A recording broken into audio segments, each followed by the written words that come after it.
So আমি একটা authentic কি বলে এটাকে কাবাব রেস্টুরেন্টে আসছি, যেখানে এই যে আমি বিফ কাবাব নিয়েছি আর নান আর স্যালাড। তো চিকেন কাবাব আমার বেশি একটা পছন্দ না, বিফ কাবাব পছন্দ। তো খেয়ে দেখি বিফ কেমন হয়েছে। এটা হচ্ছে কি বলে এটাকে, শিক কাবাব। এটা হচ্ছে 700 নিয়েছে, 700 রুপি। মানে আহ, এখানে 3 পিস কাবাব দিয়েছে, বড় বড় এই যে। আর এটা বাংলাদেশি টাকায় কত হবে, 350।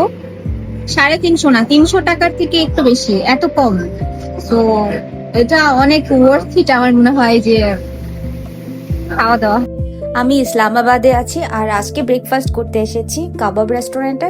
আর এখানে নিয়েছি আমি নান রুটি আর বিফ কাবাব, আর হচ্ছে এখানে স্যালাড কমপ্লিমেন্টারি দেয় আর রায়তাও থাকে কমপ্লিমেন্টারি, আর পানিও। কিন্তু যাই হোক, আমি ঘুম থেকে ওঠার পরে আমি বাংলাদেশি ফোন করি আমার বোনকে যে আমি কি খাবো, আমি পাকিস্তানি কিছুই আমার খেতে ভালো লাগতেছে না। তো আমার বোন বললো যে না, তুমি কাবাব ট্রাই করো, যতদিন আছো কাবাব খাও, ওদের দেশের খাবার ট্রাই করো।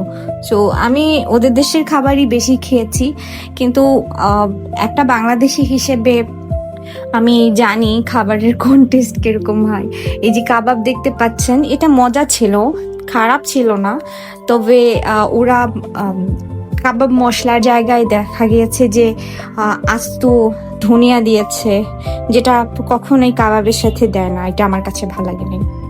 এমনি টেস্ট মোটামুটি ভালো ছিল আর খেতেও ভালো লেগেছে। আমি নারানের মধ্যে যে কাবাবটা খেয়েছি ওই কাবাবটা মজা ছিল। পাকিস্তানের কাবাব এবং বাংলাদেশের কাবাবের মধ্যে অনেক পার্থক্য আছে। আপনারা যদি খান তাহলে একটু বুঝতে পারবেন। বাংলাদেশের কাবাবটা থাকে অথেন্টিক টেস্ট।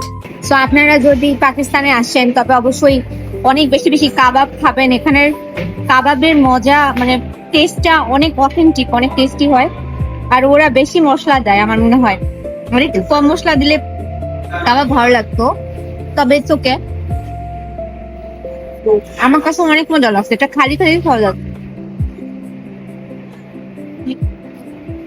অথেন্টিক কাবাব, তারপরে ব্রেন ফ্রাই, কলিজা, তারপরে চাপলি কাবাব, এগুলো অনেক টেস্টি হয় এই পাকিস্তানে। পেশওয়ারি কাবাব ইউ ক্যান ট্রাই যদি পাকিস্তানে আসেন। ওকে, রাইট না আমি চা চা ট্রাই করি। হ্যাঁ, এই চা হচ্ছে আপনার নর্দার্ন এরিয়াস এর মতো এত মজার চা না। এটা এটা হচ্ছে নর্মাল চা। ইসলামাবাদের কোনো চাই কেন জানি আমার ভালো লাগেনি, টেস্ট একদম ভালো না। ওদের নর্থ এরিয়ার চা অনেক মজা। যাই হোক, আমার খাওয়া দাওয়া শেষ, যখন বিল দিতে গেলাম, সো আমার কথা শুনে তো যে বিল নিতে আসছিল সে অবাক হয়ে গেল যে আপনি বলতেছে তুমি পাকিস্তানি না? বলছি না, আমি পাকিস্তানি না, কারণ আমার উর্দুটা অনেক ভালো হলেও একটু বোঝা যায় যে আমি মানে উর্দুতে এত পারদর্শী না। সো তো ও আমাকে 2বার জিজ্ঞেস করেছে, তুমি কি সত্য বলছো যে তুমি পাকিস্তানি না? আমি বলি না, আমি বাংলাদেশি। সো ও আমাকে এই চাটা কমপ্লিমেন্টারি দিয়ে দিল। সো এটা ছিল আজকে আমার ব্রেকফাস্ট ইসলামাবাদের মধ্যে। চলে যাচ্ছি, সবাই অনেক ভালো থাকবেন। ভিডিওটা কেমন লাগলো আর কে কোথা থেকে দেখছেন আমাকে জানাবেন। খোদা হাফিজ এভরিওয়ান।